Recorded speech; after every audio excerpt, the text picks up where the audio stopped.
Hello, everybody, and welcome to another live Game Changers Experience live show with myself, Adam Strong. Today's show is all about how you can build your brand through PR and media. So it's interesting because over the last few years in particular, I've had the real privilege of being featured in some of the biggest magazines, been featured on radio, and been featured on some of the biggest podcasts out in the industry, from the likes of the Huffington Post, from the likes of Forbes magazine, from the likes of Sage magazine as well as some of the biggest podcasts out there as well, and being featured on things like BBC Radio, for example. It's been a real privilege to be able to share not only my story, but to be able to kind of give people some different perspective of the conversation and the topic. So, you know, you don't have to be an author. You don't have to be like a major brain scientist. I just want to kind of disclose that straight away before kind of getting into today's conversation. So, listen. I mean, I'm really thoroughly going to enjoy today's conversation. Whether you listen to me live, use the hashtag live, use the hashtag replay. That'd be super awesome. And if you're listening to me also on the live show as well, do me a favor, PLC, post like or comment. If this is the very first time that you're listening to me, congratulations, by the way. I promise not to bore you. Okay, that's a big promise from me. But if you are listening to me here, we are streaming through LinkedIn Live, and on YouTube as well. And if you are listening to me on those platforms, you will see a little bell notification, which is here on the top right-hand side by my profile picture. If you click on that bell notification, every time that I put some content out, do a live video, you'll get a notification saying that we're going to be doing a live show, whatever it might be, so that you guys don't miss out. So, looking forward to today's conversation. If you're listening to me on the podcast, of course, we're going to put all the show notes and any tips, tactics, or anything like that. If you're listening to me, if you don't have time to listen to watch the video, whatever it might be, now's a great opportunity. If you're working out in the gym, making the daily commute, whatever it might be, you can plug in, listen to my podcast, and I'm going to give you a load of value bombs from today's episode. Just went to kind of like, for full disclosure, if you haven't already got your notebook and pen handy right now is an opportunity to do so. Okay, so let's get straight into today's conversation, which is all about how to build brand through PR and media. And it's really interesting because as I mentioned to you, you don't have to be a big thought leader. You don't have to be anyone special, or you don't feel like you need to be privileged, okay, to be featured in the media or to get any particular type of PR. So I just wanted to share with you for full disclosure. But I want to give you guys some real big tactics here about how you can build brand through PR and media, sorry. And I want to give you some kind of real hard-hitting tips about what we do in our own business and what we do and teach our clients about how they can leverage PR and media to build brand. Okay, so it's interesting, right? So I want to kind of give you a bit of a snapshot about let's start from the media angle first of all. Okay, so one of the things that we do actually, and this is the research part, this is really important. Okay, if you're using platforms such as Twitter or on LinkedIn, and Twitter in particular is actually really good, is to use hashtags, of course, and find out what are the top trending hashtags that are trending right now. Okay, so if we look, again, depending on when you're listening to this episode, of course, all right, so some of the things that are trending in our industry right now would be AI, because there's such a big, massive thing around AI and ChatGPT that has just come out. For example, we've got things like blockchain technology. We've got what else have we got going on in the world?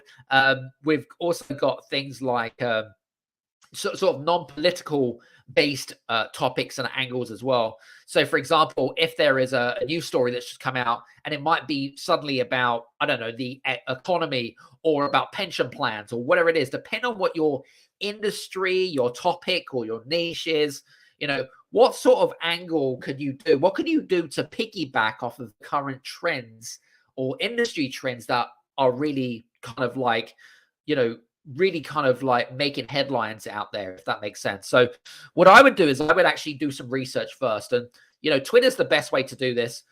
You can use the hashtag, put in hashtag in the browser in Twitter and start putting in words that's relevant to your industry just to see how many hits you're getting, how much traffic is being generated. Hey, you can even go on Google and put in top trending hashtags.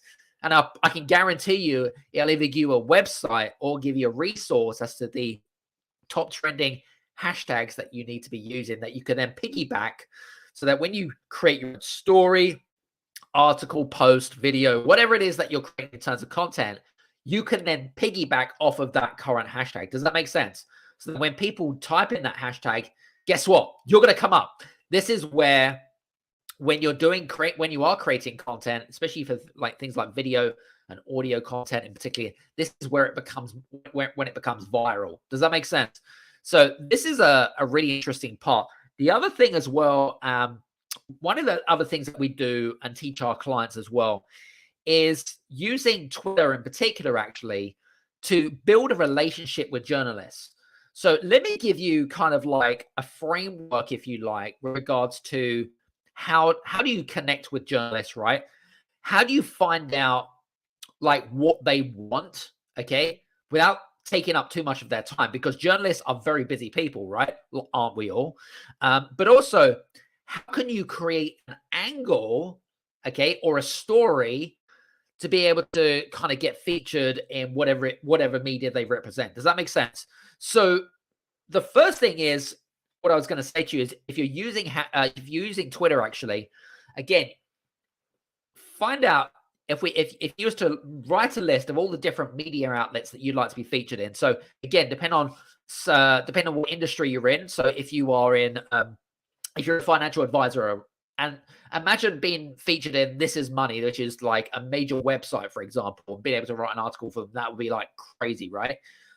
Or think of all the other, what sort of financial or wealth podcasts that are out there. Think about the different types of thought leaders that are out there. So what sort of mediums could you tap into if it meant anything? For example, what are the big magazines and the big publications that you would love to be featured in? Start making a list, a white list. And you probably have about, 20, 25 on your white list specifically. You've got that white list of potential media outlets that you would like to be featured on. Now you then got to connect the dots and figure out, okay, so how do I get in front of these people? Well, you've got to find out who are the journalists that represent that media. So in our case, for example, in our industry, for example, in the world of business strategy and stuff like that, entrepreneurship and entrepreneurial publications such as Forbes magazine is a really good one for us. Things like Inc. magazine is another great one for us as well. So think of all the big publications in your industry, right? And then go onto Twitter, find out who the journalists are, okay, and contact them, right? So this is where the pitch is really, really crucial, okay? And don't tell people about your life story. People don't care about your life story. I just want to share that for full disclosure. People couldn't give a monkeys about your full story, especially journalists. They want to know how you can help them. They're very busy people. So if you're going to approach a journalist, right? If I was approaching a journalist on Twitter, one of the things that we teach our clients is I would just say, hey, whatever the name is, love to be connected on here. Just wanted to, I saw your story or I saw your ask on Twitter on whatever topic is that they're looking for. I would love to share a story about this, or I've got a controversial angle on the article that you wrote on January 21st as an example, right? So journalists love that when you're short, sharp, and sweet, literally one paragraph, 1 to 2 paragraphs tops, and just an easy way that they can contact you. Does that make sense? Really important. You can use LinkedIn as well, but journalists won't be on LinkedIn as much. Twitter is where you're going to find a lot of people. I want to give you a really big tip here as well. A really, really, really great tip. So one of the great Facebook groups that I'm part of called Lightbulb, okay? Now, Lightbulb is a paid Facebook group. I think you pay like £6 a month or whatever it might be, but they have all of the journalists in there. And so you'll have people like myself, leaders, thought leaders, etc., that are in that group, but they're connected directly to the journalists. If you want to save yourself a lot of research, save yourself a lot of heartache, do me a favor, check out on Facebook, go to Facebook groups, okay, and type in Lightbulb, and it will come up with a group. Pay your £6 or whatever it might be, but then you've got instant access to journalists. The other thing is that once you have access to journalists, right, is to keep your eyes and ears open, okay? And what I mean by that is that journalists are always looking for interesting stories. They're always looking for interesting angles and different perspectives, right? So in the Lightbulb group in particular, you'll get journalists that are featured as, you know, they might be featured that represent, I don't know, a magazine, but they may also represent like ITN News, for example, or CNN or the BBC or whatever it is. Those are the types of journalists that, you know, that are really looking for some amazing stories. And they'll ask for something, and you might want to direct message them or just drop a message below and say, hey, I can help with that, or I can help with that, and whatever. And then you get commission for a piece, right? Does that make sense? So it's really important to keep your eyes and ears open. Look for those current trends and keep your eyes out in terms of opportunities. What could you do in terms of like giving your perspective, your opinion? And I always find that controversial angles are probably one of the most trending ways. And the reason why I say that is purely because if you've got like a really, I don't know, if you've got a very hot topic, say the topic was around the benefits of ChatGPT and how you can use it to grow your business. I use that as an example, right? Well, your angle could be is why ChatGPT and artificial intelligence could hurt your business, right? I'd be interested to read that because I don't know much about AI or ChatGPT, but it's kind of looking at a different argument, all right? So it's kind of, there's no right or wrong answer. It's your opinion. It's subjective at the end of the day, right? Does that make sense? So think about how you could put a story and turn it on its head in terms of like the different angles. So that is, for me, is a great way to build relationships for journalists and stuff like that. And I'm just giving you a great shortcut as well. So, oh, by the way, I'm not paid any commission for endorsing Lightbulb Facebook group, but they're just a great Facebook group, by the way. It's just kind of full disclosure there anyway. The other thing as well, and I want to kind of like, again, some of you may or may not know me as on a personal level, but I do a lot of speaking, as you guys know. But speaking is also a great way to, you know, get in front of potential prospects, potential partnerships, and collaborations. And, you know, even more of a great way to get exposure and visibility as well. And the best way that you can do that is I actually recommend using LinkedIn to really kind of like research who are the event organizers in your space that you could connect with. And again, I always like to leave a nice, very simple voice note, okay? And it might say something like, hey, Joe Blogs, hope you're having a great day and great to connect with you here on LinkedIn. As a keynote speaker, I saw that you were looking for, I saw that you run events in the leadership space. Would you be interested in having a conversation around the future of leadership or something like that, right? So what you're trying to do is you're trying to build rapport with those event organizers and enhance your credibility, because, you know, speaking is just a great way to get exposure, whether you start off doing things for free and getting your expenses paid for, or, you know, getting paid for it, whether it be through virtual or through live speaking events as well. And there's a couple of key things, especially if you're going down the speaking route as well, is get yourself a media pack. And, you know, if you're not sure what a media pack is, go into Google, type in speakers media pack, and you'll get some great examples of what a media pack is and what it should contain and stuff like that. And the other thing that is an absolute key necessity when it comes to going down the speakers angle is get a speaker's reel. Now, some of you may or may not have any speaking experience, and that's absolutely fine. if you've got a really good video editor who can put together some great footage about the types, and even if you've got like some bits and pieces of you speaking at smaller events, it doesn't matter. You can really turn, if you've got a really magical editor who can turn into to a really good speaker's reel, it can give an event organizer like that, like, oh, wow, that's amazing type of thing. You know, I need to bring this person on or whatever it might be. So that is another angle as well to be able to get really good PR and press. The other thing as well is to think a little bit about press releases as well. We haven't really spoken about press releases, but you know, PR wire is a big one in the press release space, for example. So again, writing, I'm not a great writer, by the way. I normally get those things commissioned for me. But what we're looking for really is how to, again, looking at, people don't care about your products and services, right? It's about, you know, what problems can you solve in your industry, right? What is it that you can, you know, again, people don't really care about books as such.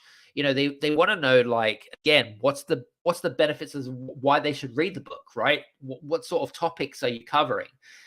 So thinking about like different press releases, and again, you can use, there are a variety of different platforms that can help you not just write great press releases, but more importantly, it's not about the content of the press release. Well, it plays an important role, especially in the first couple of paragraphs, but it's more around distribution. You need to be able to get distribution to that press release. And again, that will help generate web traffic. That will maybe create an influx of connections with you for you on social media and stuff like that. So that's kind of like, from my perspective, you know, the other thing I'd kind of like wanted to mention here as well is TV, because TV's really evolved over the last sort of few years since sort of Netflix and the Amazon Prime have come in and things like that. But there are a lot of not mainstream TV stations, but more kind of like what I call streaming TV stations, which are featured on like the Amazon Primes and the Netflix of today. And again, you know, these private TV stations, or, you know, I know that there are some great TV stations, again, reaching out to those event organizers and people that are part of that channel, you know, looking for different stories and about ways in which you can contribute at the end of the day. Does that make sense? So I hope this is kind of giving you some ideas about how you can really kind of like leverage, you know, PR and media. I mean, we could talk about this subject all day, but I wanted to like condense this down into something which is kind of like bite-sized chunks more than anything else. So let's just summarize today's conversation.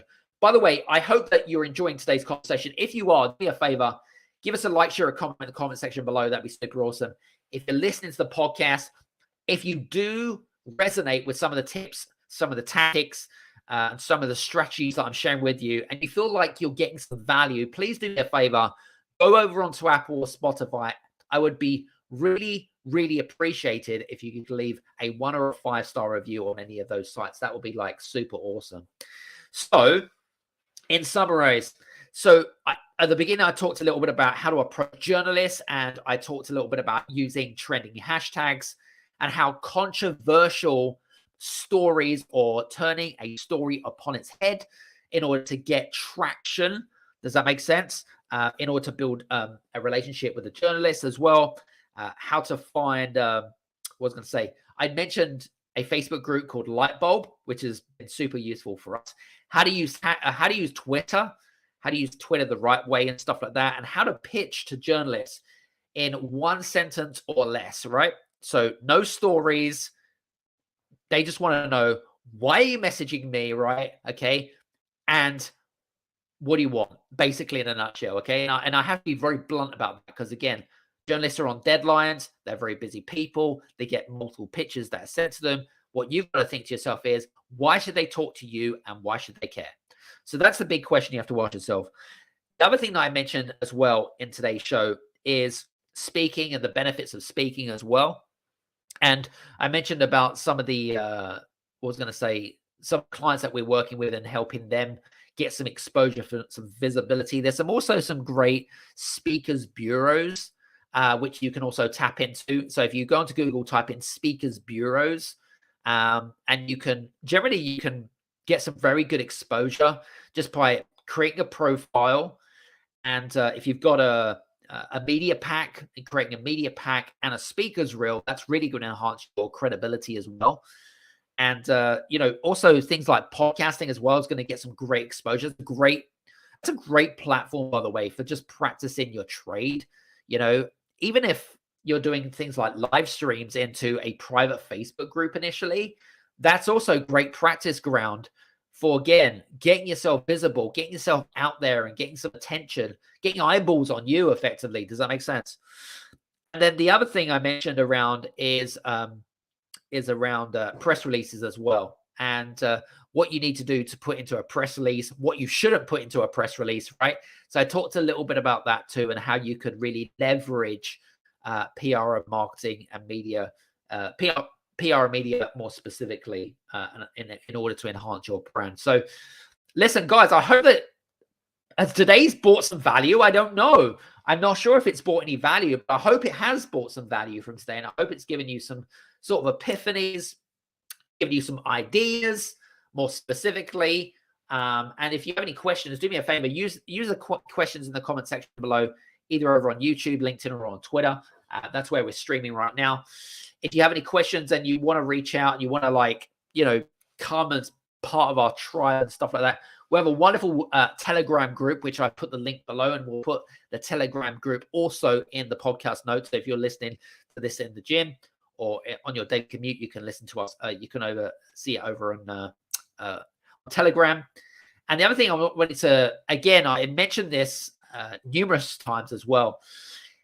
Have you ever kind of imagined where it would be, how easy it would be if you knew which area of your business needs to grow? Okay, but you just didn't know how to do it, right? Or what area that you need to focus on? Because do you know what? It can be very difficult to get that kind of like top-down perspective if you're working in the trenches or if you're working like in the business specifically. So if you believe that's going to be of value to you, we've actually created an amazing scorecard called howtogrowbusiness.scoreapp.com. Go on to there, takes you about 3 minutes. They're simple yes, no answers. And we also score you against 5 different areas. And at the end, you get a score for each area. But also you'll get some tips and some tactics about how you can make sudden improvements to those particular areas too. So listen, hope today's been of use to you. I've certainly enjoyed our conversations. And if anything has resonated with you today, I'd be super grateful and love to hear from you guys as well. Please leave a 1 or a 5-star review over on Apple or on Spotify. Anyway, enough of me harking on. Hope you've enjoyed today's episode, and we'll see you again on the next Game Changers experience. Take care, and we'll see you soon.